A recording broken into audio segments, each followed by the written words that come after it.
Right. So, we got to carry on with our chapter 3. Hopefully we're going to finish today. Before we start, are there any questions from Monday? Yeah. The podcast, yes.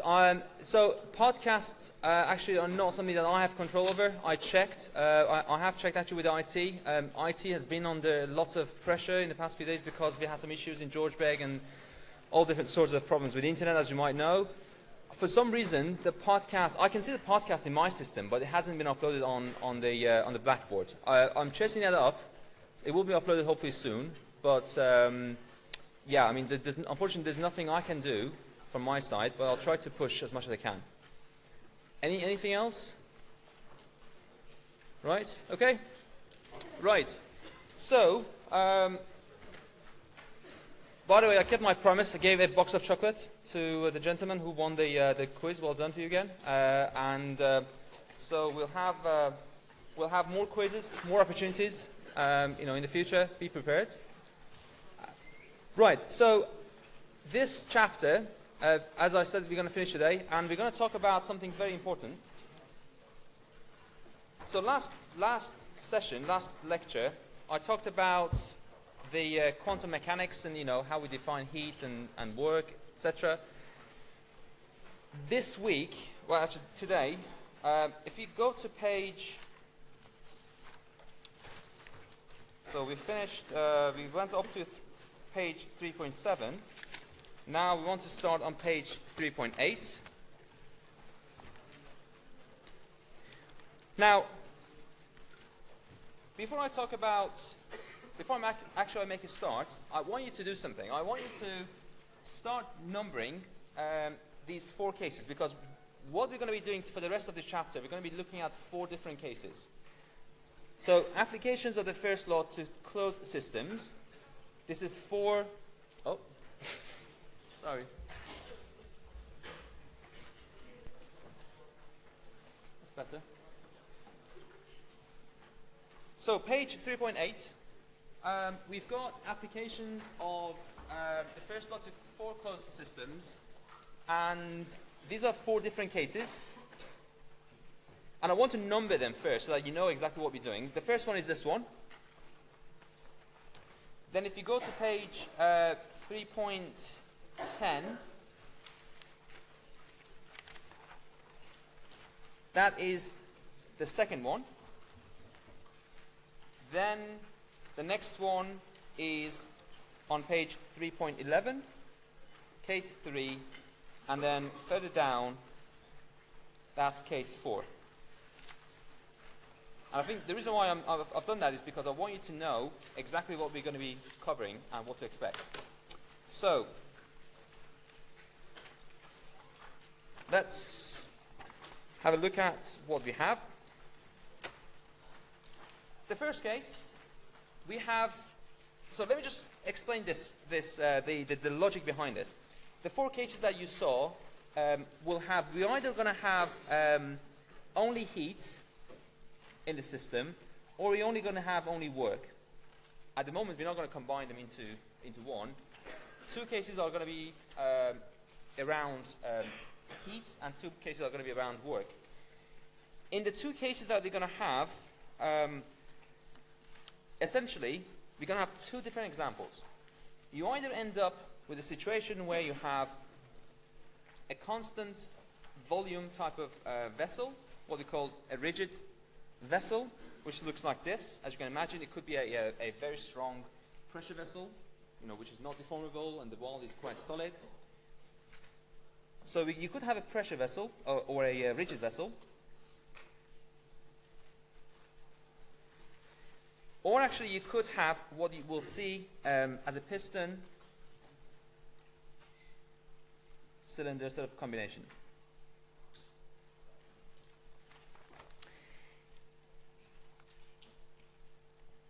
In any of those cases, really, we will look at CP and CV. This is getting a bit complicated, really. So CP, CV, this is what we're going to be looking at. When we have heat, We're going to look at both cases. This is essentially case 1, where we have heat at constant volume. Then we have work at constant volume. Then we'll look at heat at constant pressure. And then we will look at work at constant pressure. Whenever we have constant pressure, this is essentially the piston-cylinder combination. And whenever we have the constant volume, we're going to be looking at the rigid ball or rigid vessel type of configuration. It makes more sense as we go on. The reason why we have these two examples is because obviously these are very, very simple examples, but it gives you an idea of what it means when you maintain your volume as constant, or when you maintain your pressure as constant. So we'll come back to this figure later on, but for now, let's just think about example 1. We have a situation where we have the system enclosed in this rigid vessel, and we are introducing some heat into this. So I'm adding some Q to the system, and what I want to know is what happens to the temperature here. We've been talking about heat for so long now, and we know heat is related to temperature, but then what is the relationship? If I want to raise the temperature in this vessel by 1 Celsius, how much heat do I need to add? Now, temperature is in Celsius or in Fahrenheit or whatever. Heat is in joules, so we're talking about 2 different units. There has to be something which would connect these two, okay? And that connection is like sort of a gearbox. You need a gearbox to connect 2 different units and 2 different mechanisms or 2 different quantities. And that gearbox or that mechanism is what we call the C, or the specific heat capacity, which we're going to be defining here. Before looking at that, let's just see what is happening here. So we have no work here, and the reason why we have no work is because you can't see any shaft or any moving part, and if you don't have any shaft or any moving part, then you don't have any displacement or any shaft work. So it's purely heat. We are adding some heat is transferred to the vessel. By convention, that heat will be positive. So delta Q will be positive. And of course, there's no work done by the system. As I mentioned, there's no propeller, there's no moving part. So as far as the energy equation is concerned, what we covered last week, because there's no W, your equation is simplified to delta Q equals delta dE. And E, remember, is the internal energy which combines both the intrinsic internal energy and the potential and the kinetic energy as well. So it's a more generic term. But also we have some more assumptions, because the vessel is not moving. That's the first assumption. And it suffers no change in elevation.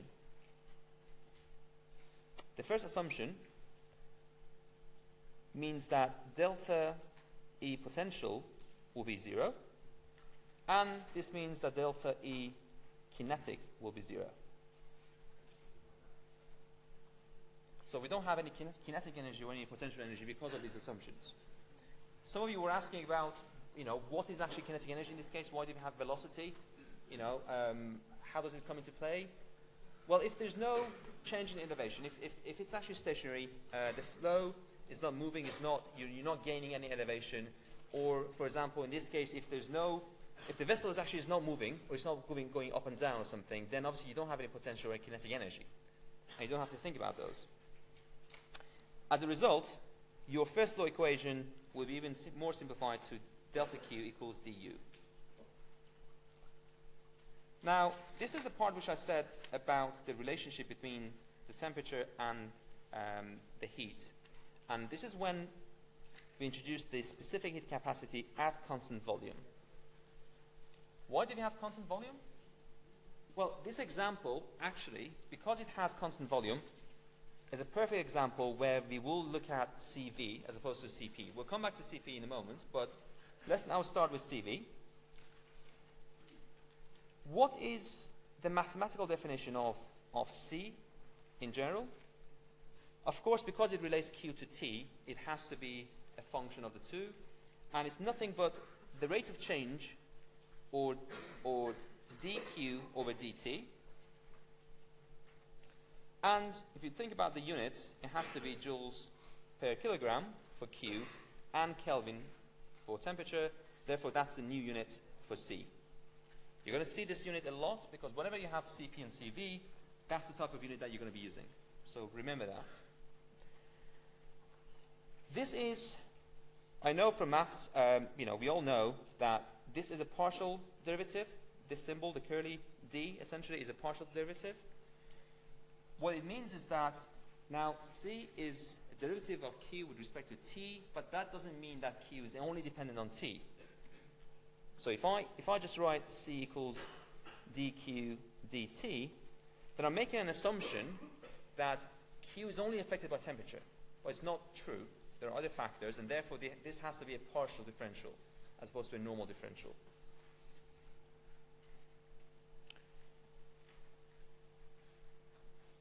In words, if you want to explain this, is that the heat capacity is a measure of the amount of heat you have to transfer in order to bring the temperature change of delta T. So I think by now it's clear what we mean by C. This paragraph here is really a note about, again, you might think, well, not again, we've been talking about the property and the use of delta or D or etc. I want to clarify why, for example, in this case, because a valid question might be, so far we've been using delta Q, delta W, du. And I said we have to use delta because Q is not a property. And you might actually ask now, so why do we now use a partial derivative for Q? Why do we not use delta? And why do we use Q? Why do we use just a normal D? The answer to that is that, yes, Q still is not a property, but it's also about the path as well. So remember, if something was path independent, then it was a property, and Q wasn't. Q actually was path dependent. However, if you start putting some caveats or some limitations on the definition of Q in this case, then you might actually be able to define it mathematically as a property. Still is not a property, but it can have some attributes which would be similar to a property. And what are these sort of assumptions? Well, if Q can be defined through a path, and what I mean by path is that if you can say that this is a constant temperature, constant pressure, etc., you're giving it a sort of a path. And if the process is done very slowly, so that's the second assumption,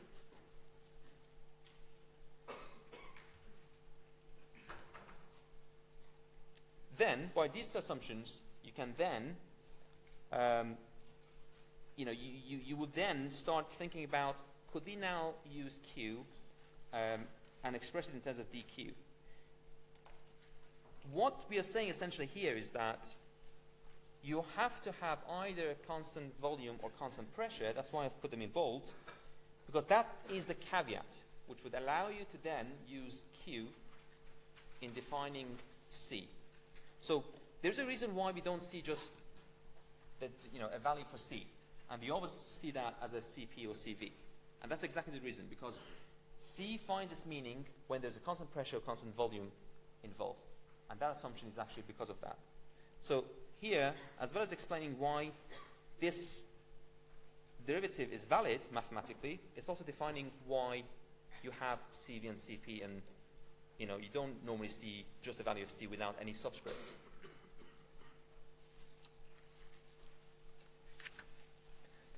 So let's now define the value of CV and CP for now on the next page.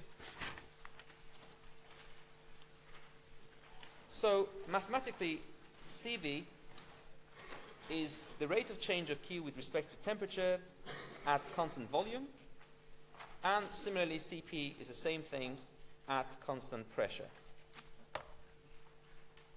Now I want to start doing some additional work on this.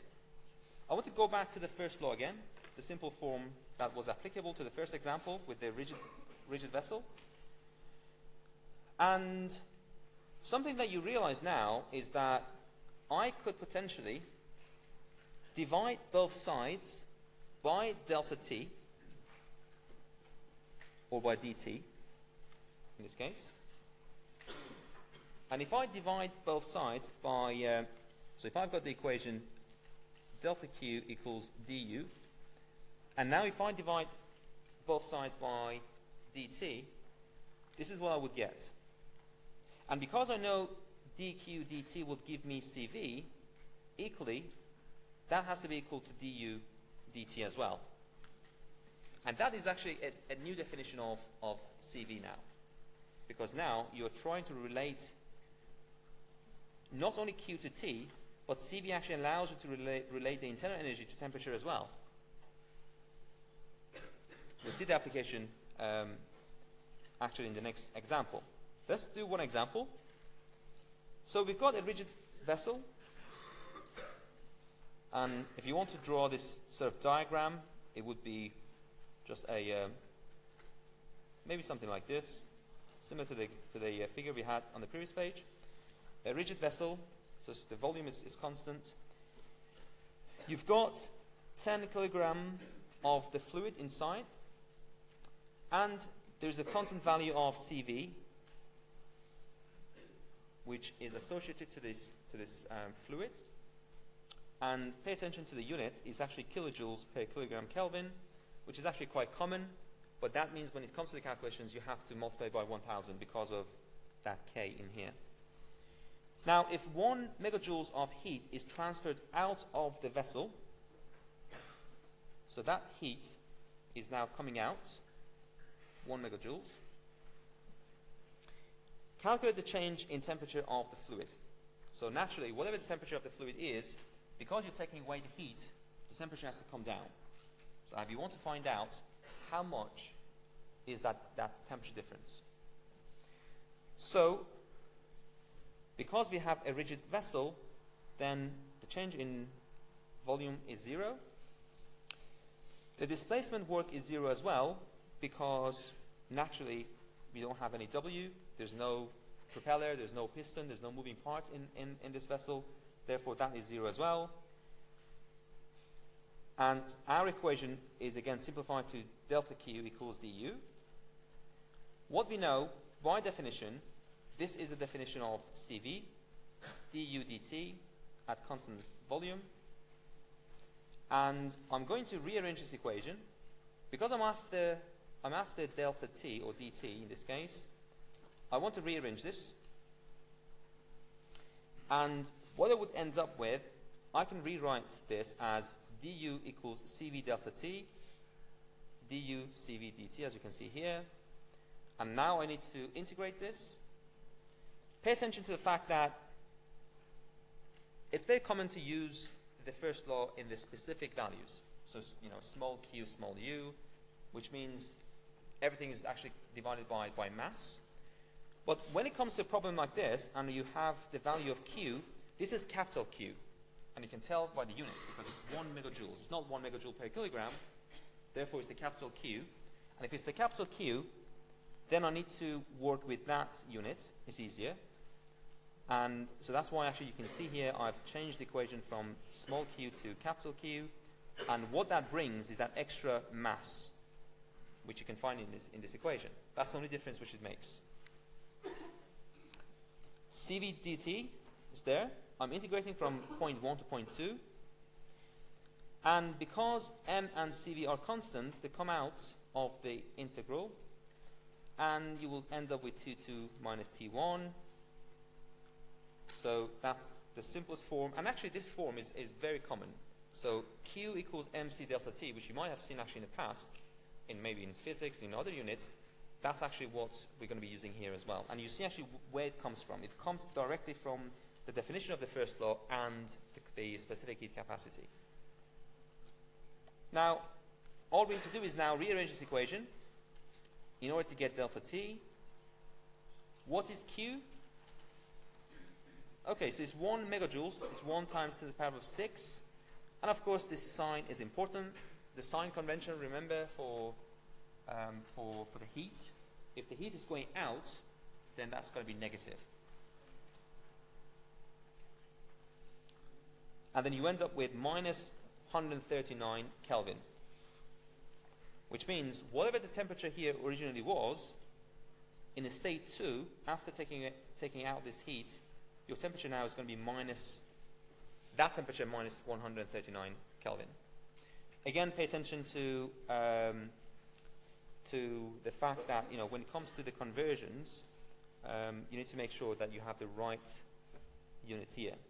So if you put 0.718, which is given to you here, then obviously you would have difficulty with the units. Therefore, you have to always work with the standard units of joules per kilogram Kelvin.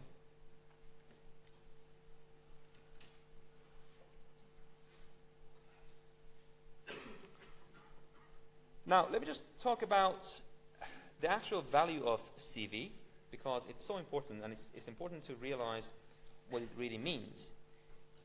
Now, this is about the pitfall of the specific heat capacity. So far we've seen that it's actually quite useful. Are there any problems with CV? Yes, one of the biggest challenges with CV is when you have a phase change. And let's give an example, for example. So, you know that when you are, let's just look at a diagram, a simple diagram of maybe temperature versus time. And this could be actually a normal electric kettle that you would use in your kitchen, and you want to start boiling the water.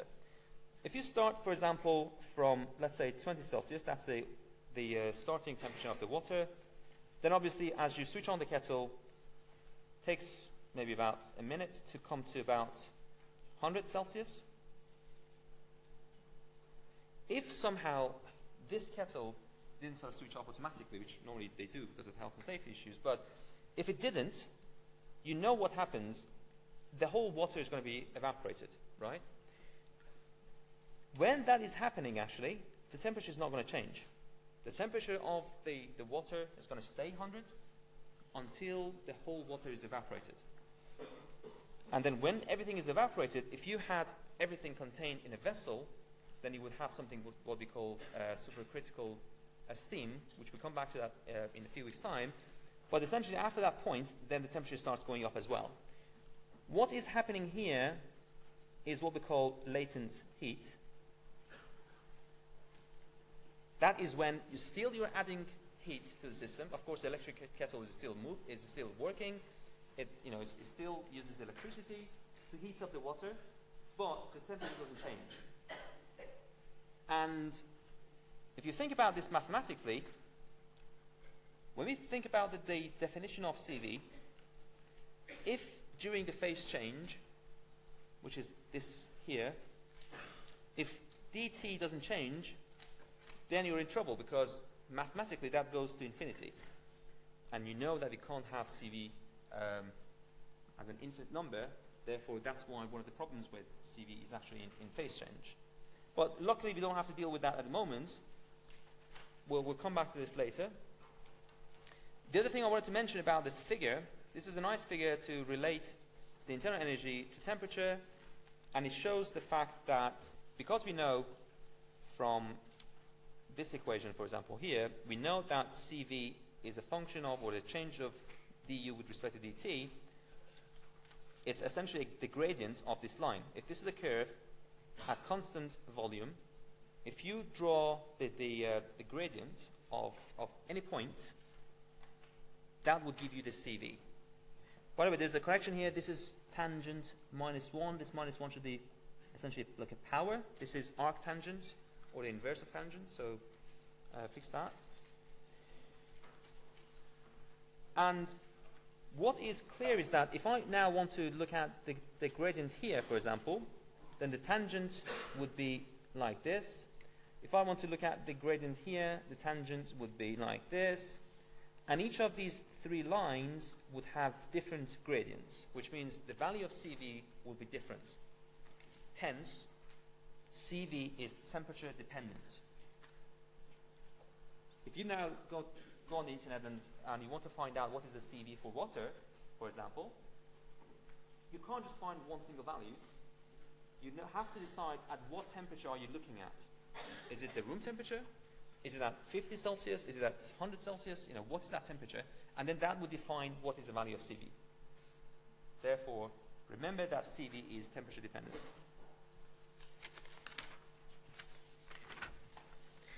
Now we're going to move on to example 2. This is the same example. The difference being that now you have, instead of adding or removing any heat, you have a propeller. And that changes everything, because you no longer have the role of the Q, you now deal with WS, and this S is the shaft work. Because so far we've seen that we have two types of work. We have shaft and we have displacement, which is WD, and so that, you know, let's make the difference between the two. So starting with our first law equation, because this is a there's no heat involved, there's no heat transfer, that's our assumption, and it's an adiabatic system. Therefore our equation is simplified to minus delta W equals du. Now here again we talk about the convention of what is negative and what is positive. So if there is an external force or an external machine which is now rotating this propeller, then the work is actually done on the system. But if it's the system itself which is rotating this propeller, then it's the work done by the system, and therefore the convention would be different. If you are sort of confused about this, now think about the fact that here, if the work is done on the system, then the system is not doing anything useful, and therefore the work is negative. And if the work is negative, then think about this value here. This would be minus W, or minus whatever the value of work is, and that is actually positive. And therefore du has to be positive.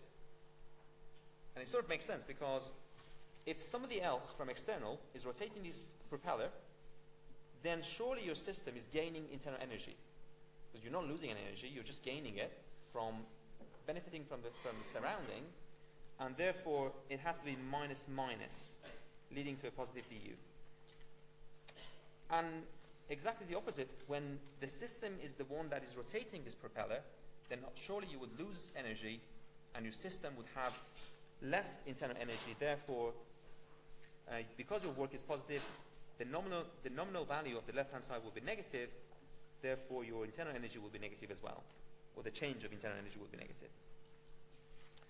So let's now start looking at one example. Again, very simple example. We've got a thermally insulated rigid vessel, which suggests that Q will be equal to 0. Constant mass of 10 kilogram. And we have heat capacity of CV, the same value as we had in the last example. It is estimated that 1 megajoule of work is transferred to the fluid by means of an impeller. Now, this means that the surrounding is doing the work. Therefore, it's this scenario here. So this is now, in this case, delta Ws will be less than 0, or work is negative. We want to determine the increase in the internal energy and temperature of the fluid. Let's assume that the heat losses are ignored for now, for simplicity. From the last example, we knew that the right-hand side, we have du, and then it actually simplifies to mcv delta t, so I'm not going to show that again. We've shown that before. The difference here is that the left-hand side now, instead of having delta q, we have minus delta w, obviously. Again, we have to integrate this. Very similar to the previous example. We integrate from 1 to 2. And because m and cv are constant, they come out of the integral, and you end up with this equation, mcv delta t. You rearrange it. The only tricky bit here really is in here, in terms of the sign convention. because I established that W12 is negative, therefore here we're going to have minus 1 times 10 to the 6, which is now positive. And it sort of makes sense because you expect to end up with a positive delta T. Because if the surrounding is rotating this propeller, then the temperature in the vessel has to increase.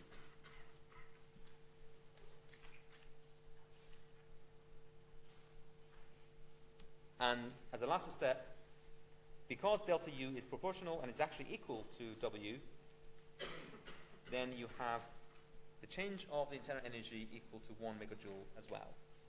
And the sign is positive because, again, you're gaining the internal energy in the vessel.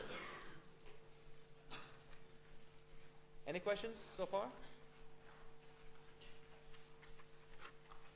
Now, this is the page which introduces certainly one of the most important concepts in thermodynamics, at least as far as this year is concerned, enthalpy. Now, I'm looking at case 3 and 4 now. This is when we are now completely moving away from the rigid vessel, and now we've got this combination of it's a very funny type of configuration if you think about it. You've got a cylinder, you've got this piston, but this piston actually, it has a sort of a weight. It has certain weight associated with it and certain mass. And it acts as a, if you like the pressure regulator in a system where you would have a spring and then that regulator would adjust the pressure in the system. The logic is almost the same here. So we have a freely moving piston, and that is important. This is just freely moving in this combination by a certain weight. And if you start increasing the pressure in the cylinder, this piston would compensate that, would actually move up a bit, and therefore would increase the volume, which means that the pressure will stay the same. And that is sort of a self-regulated type of system which would allow you to maintain constant pressure in the system. So as the system expands and contracts, the piston will move up and down accordingly in order to maintain constant pressure. So starting with our first law, because there's no heat involved in this case, that's going to disappear, but we'll leave that for later. What is important actually now is that pay attention to this delta WD. It's no longer WS because you don't have a shaft. In this case, you have displacement type of work because this is this piston which is moving up and down, and any work is actually done through displacement. Therefore, it's now WD. And here is the important bit. I like to move this term to the right-hand side.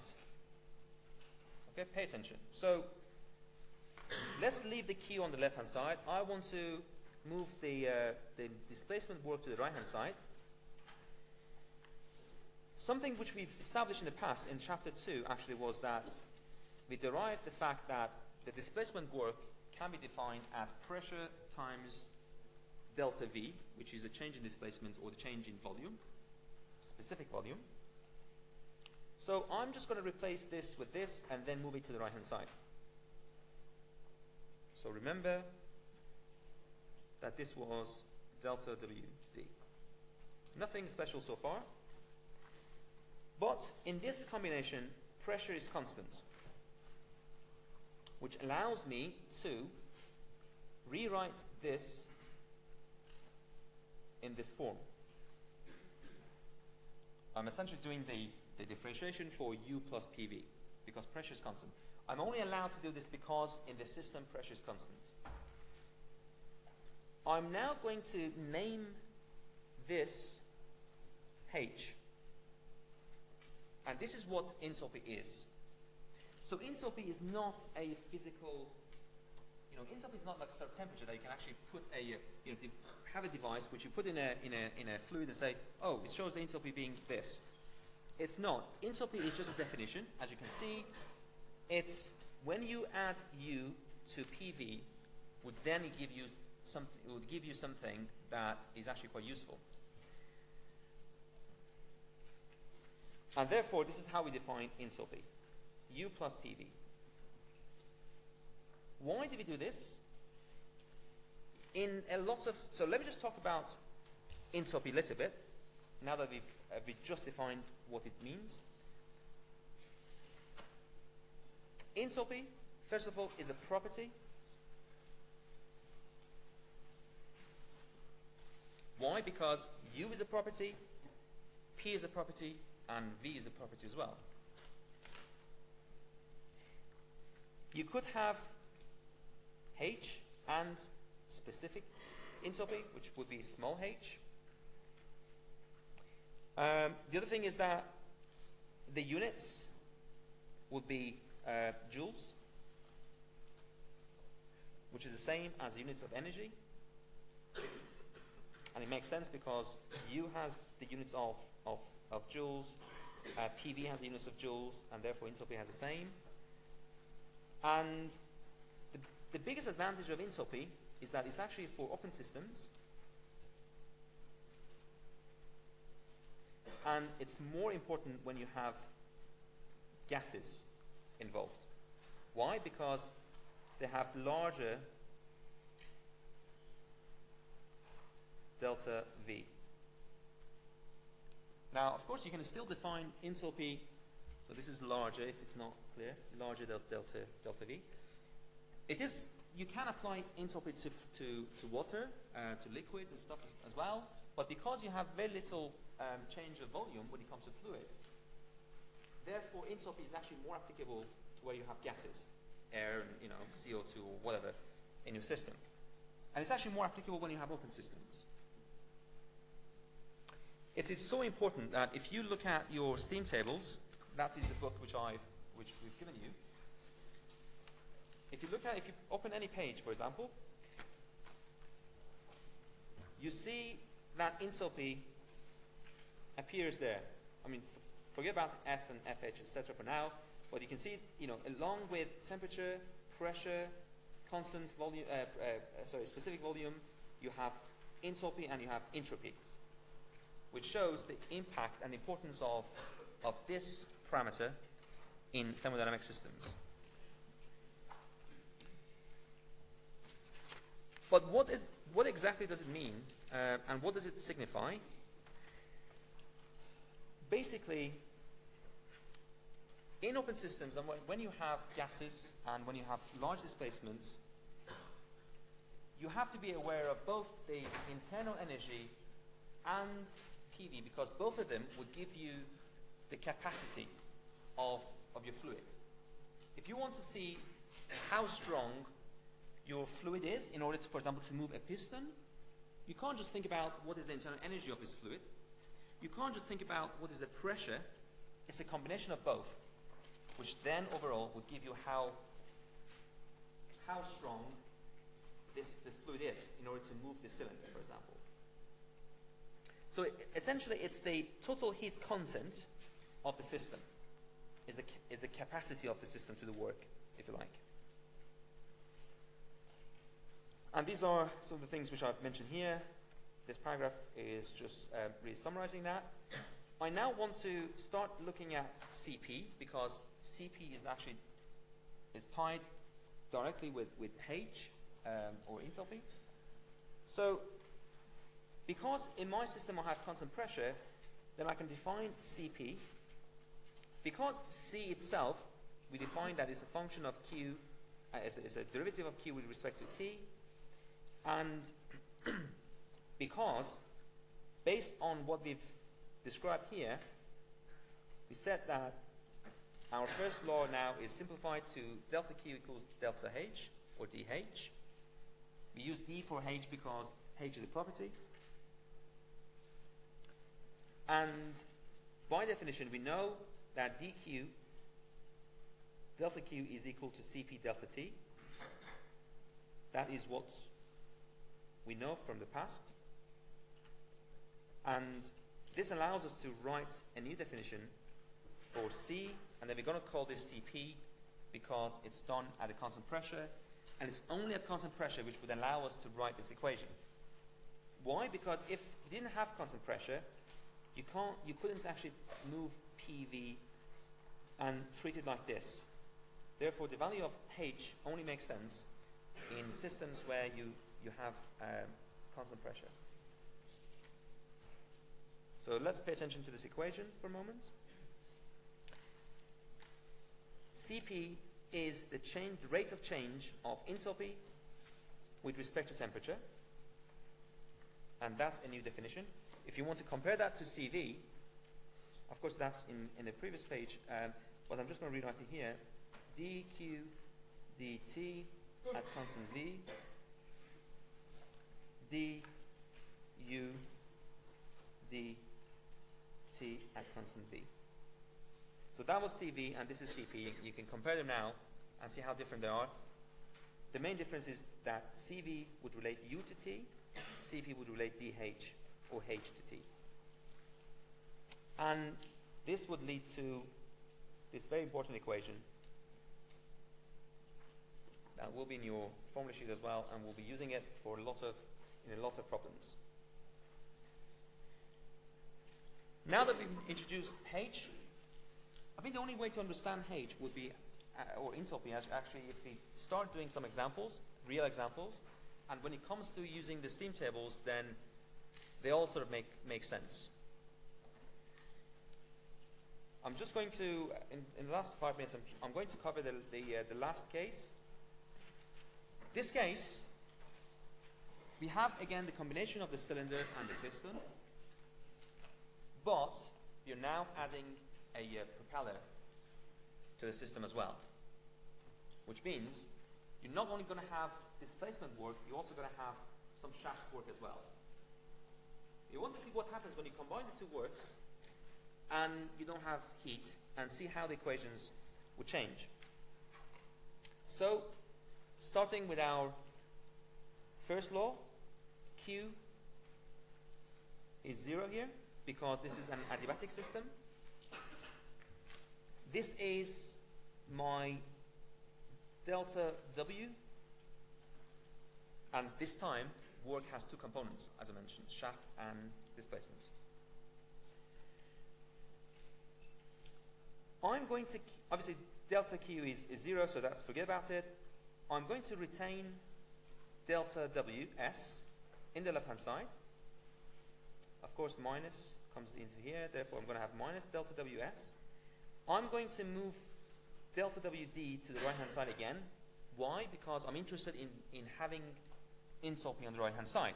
And the only time that I can have enthalpy on the right hand side is if I move the displacement work and combine it with the internal energy. So I do that, and would allow me to get dH on the right hand side. Now again, coming back to the convention and who does what? Well, is it the surrounding or is it the system?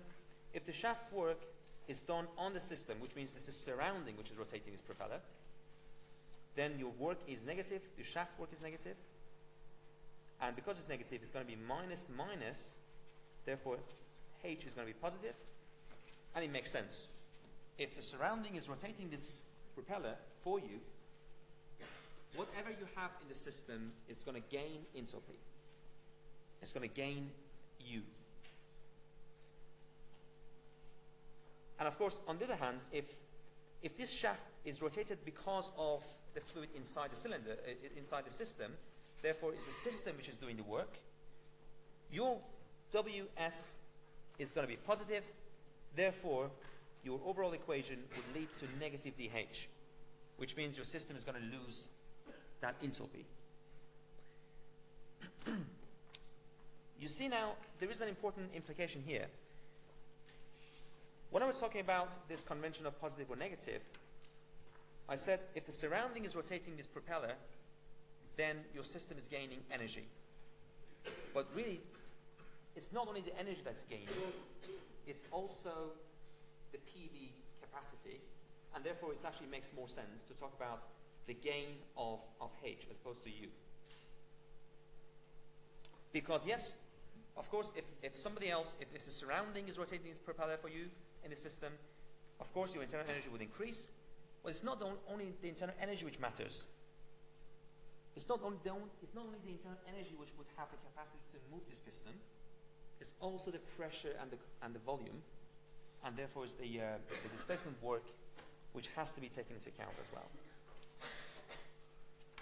Now I'm going to finish off with one example which is not directly related to the piston and cylinder type of combination, but it combines enthalpy and it might be useful. So we've got a flexible walled vessel. Pay attention to this funny type of system. You don't have a rigid wall vessel anymore. You have a flexible, which means if I wanted to draw this, I mean, let's just do something like this, which means, for example, the wall is something which is deformable. For example, it's sort of elastic or something. So by pressure, it can expand. And as far as this system is concerned, this is actually equivalent to what we had in terms of, the mass and the piston, which we saw in the previous example. So they are actually equal. It's just a different type of system, but has exactly the same physical properties. It will maintain pressure, because if you start increasing the pressure in the system, because the wall is flexible, it will expand and it will maintain the same pressure. Anyway, we've got M mass of 10 kilogram. Cp is 0.8 kilojoules per kilogram Kelvin. And 1 megajoule of heat is transferred to the fluid. So 1 megajoules of heat is added now to the system. What is the change of temperature? The temperature has to go up naturally because you're adding the heat. And in this case, heat will be positive by convention. There's no shaft, there's no moving part.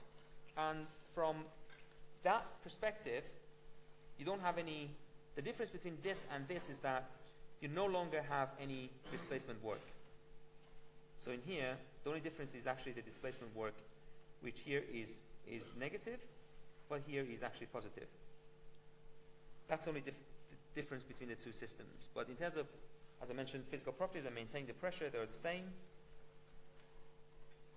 So your equation will be simplified to delta Q equals dH.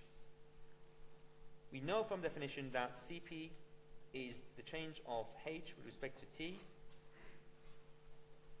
And by rearranging this equation, this allows me to do, again, very simple simplification and integration, similar to the previous examples. And one more time, I'm going to end up with delta T.